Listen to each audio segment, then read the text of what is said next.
Oh my god. You would not believe what I just did.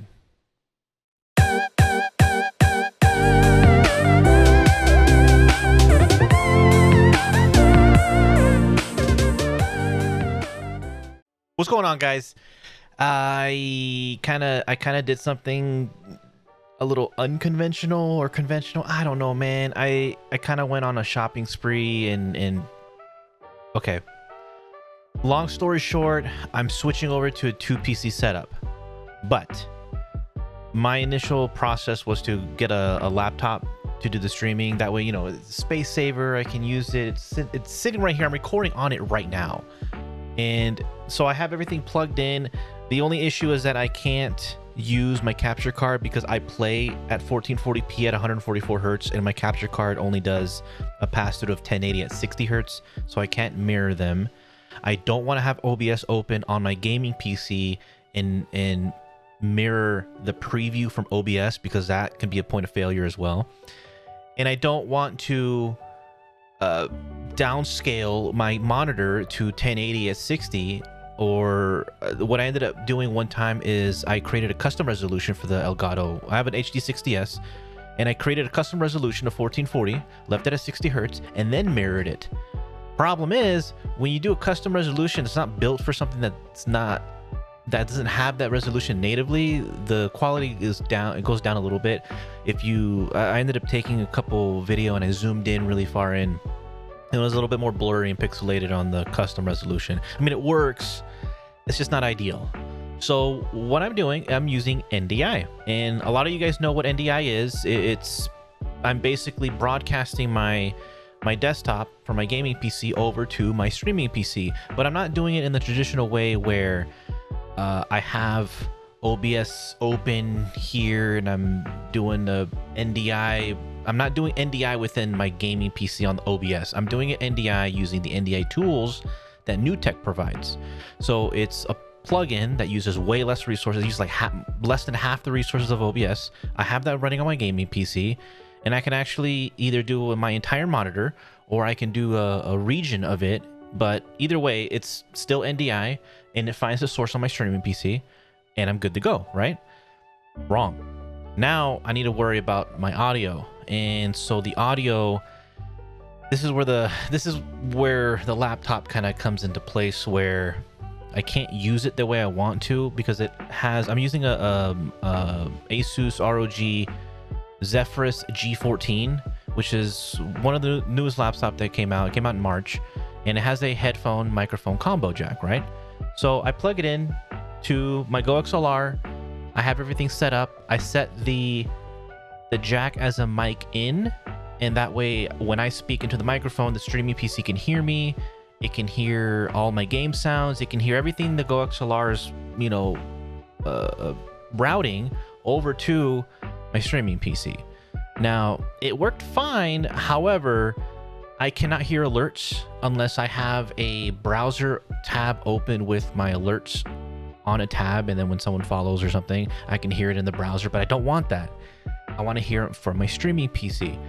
Problem is, it's a microphone headphone combo. So what I ended up doing is I got a mic headphone splitter to split the combo jack into its own physical ports, and I plugged the cable into the headphone part, and I plugged another cable from the line out to the microphone part, and or other way around. Sorry, I think it's the line out from the GoXLR goes into the headphone jack of the splitter, and the line in from the GoXLR goes into the microphone jack. So basically, the microphone acts as whatever the laptop hears. That way, I can hear it on my side, right? So it's a line out on the streaming PC, and a line in going into the GoXLR. Doesn't work because it's a microphone jack. It's not a line out, so it's not built the same. So doesn't have the same functionality. I can hear the gaming. I can hear the alerts and stuff, but my microphone isn't being processed into the streaming PC unless I swap the cables around, and then now streaming PC can hear me, but I can't hear the alerts, and it's really, really confusing and kind of not ideal. So what I ended up doing is I'm using NDI to capture my desktop and my game and all that stuff, right? All the sounds. I'm also using NDI to capture the audio that, basically any audio that I'm giving out. So I'm no longer using the splitter. I'm using it. I'm using the jack as a headphone jack, as a line out, so I can hear my streaming PC, all the alerts, and if I have music on here, I can hear it. But I have music on my gaming PC, but I can hear the alerts and I can hear my blurps that I have on my Twitch channel from my streaming PC. And because I'm setting up this jack as a headphone jack, so I plug it into the line in on my Go XLR. Well, how do I get my mic to my streaming? NDI. So I'm also capturing the audio that my Go XLR is hearing all over to my streaming PC. I did run into one issue. I was actually about to go live just now, and I ran into an issue where I was streaming into another account just to test everything, and it worked fine. I can hear the transition sounds, I can hear the music, I can hear my microphone, everything's working. But then as soon as I swap scenes, my microphone I couldn't hear, or like I could hear, but it was like really, really staticky. It was like cutting in and out. The music was cutting in and out. I couldn't hear the transition noise. It was really, really buggy. In order for me to fix it, I had to close OBS on my streaming PC, reopen it, and then it worked fine. I'm hoping I don't run into that issue again. It was just a one time that I've ran into it about 5 minutes ago, and oh my god. But that's one thing that I did. I bought a laptop to use as a streaming PC, but I also bought a bunch of parts to build a streaming PC, and I'm gonna end up probably returning this laptop. I wanted the laptop as a streaming PC, but I also wanted it to be able to take it out, to my in-laws if I want to play games or something with my nephew or whatever. But it's a lot of money, man. It's $1,553, which is what I spent on the laptop, and I spec'd out the same price for a streaming PC. And with the streaming PC, I can get an Elgato 4K 60 Pro, which is the PCIe capture card that Elgato sells. I can buy that in addition to the build, and it'll be the same price as the laptop. I have monitors, I have a license for Windows 10 and all that stuff. I'm already good on that. But for the same price, I can have a full-blown PC and route everything through a capture card. The motherboard has line outs and line ins like it's supposed to have, so I can hook it up to my Go XLR and not deal with the microphone, headphone on combo on the laptop. So I'm doing that. So I ended up ordering the parts, and I'm hoping everything will work out just fine. I will most likely return the laptop. I don't know yet. But just to give you guys a rundown of what I ended up buying, I'll give you kind of a list in case you guys are interested in building a dedicated streaming PC. This will definitely work as a gaming PC as well, but I'm using it as a streaming PC, but it was more than capable of gaming as well. So just to I have a PC part picker right in front of me. I'll read off the parts that I got. I got an AMD Ryzen 5 3600X. I got a Cooler Master Hyper 212 Black Edition for the cooler. I'm not going to use the one that comes with the CPU.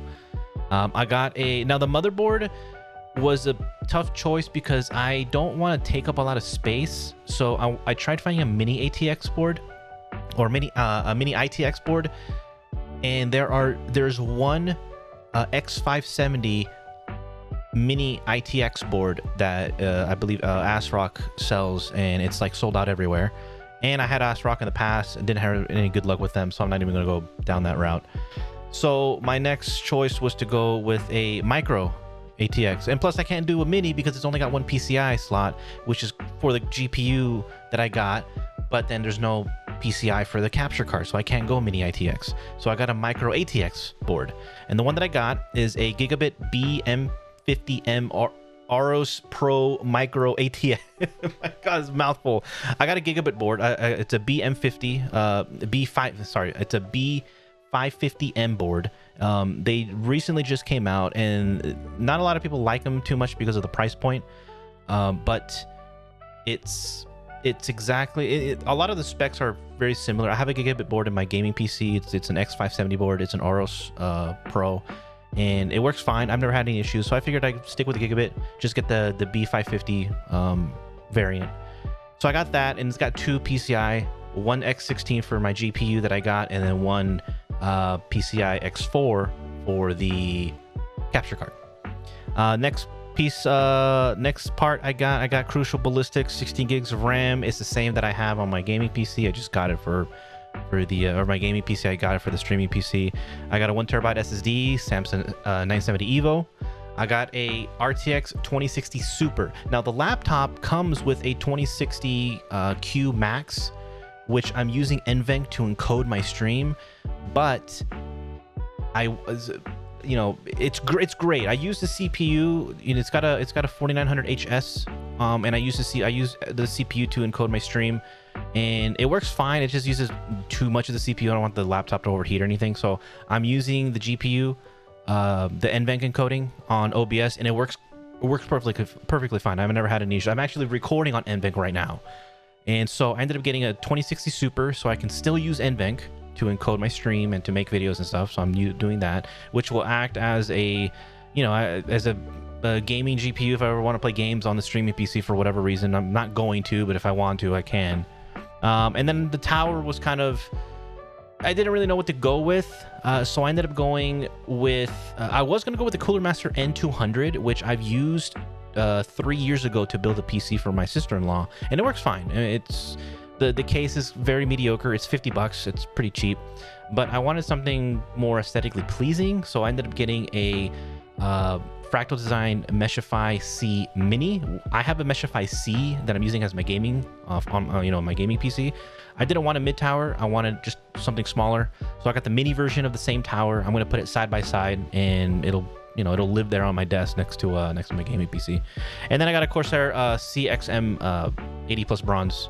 It's a 650 watt power supply, and it works. Well, it's gonna work fine. I've used them before. I've used Corsair power supplies, forever. So, but yeah, I got all the parts for a dedicated streaming PC only because I wanted to use a capture card. I like using NDI, but it's just not ideal for my situation. Plus the bug that I just ran into where it didn't capture any of my sound and it was bugging out. I had to restart OBS. I don't want to run into that issue in the future, so I'm going to be using a capture card for that. And the line out and the line in on the motherboard is very crucial for it to hook up to the Go XLR. Using a headphone microphone combo jack is not ideal. One will work, one won't, but you kind of have to choose which one you want to work. So that's kind of where I'm at right now. It's a lot of stuff. It's a lot of money. I'm going to return the laptop most likely, but this is what I'm going to end up doing from here on out. I am now moving to a 2 PC streaming setup, and I will be building it next week. And whether I record it or not is kind of up to me. I kind of build PCs on the floor, and I don't have carpet or anything, but I kind of just take my time. I might record it. I don't know. We'll see. But guys, I just want to give you a kind of an update of what I've been doing, and maybe if you guys have any advice to give me, or if you guys have any questions for me, I can answer them. Once I build this whole streaming PC and get everything working, if it works, I will update you guys whether it works or not, and we'll totally recommend it if it does. But otherwise, guys, thanks for watching. If you guys want to watch me stream, I stream over on Twitch at twitch.tv/MxGlory. Links will be in the description. Don't forget to like, share, comment below, and I'll see you guys on the next one. Peace.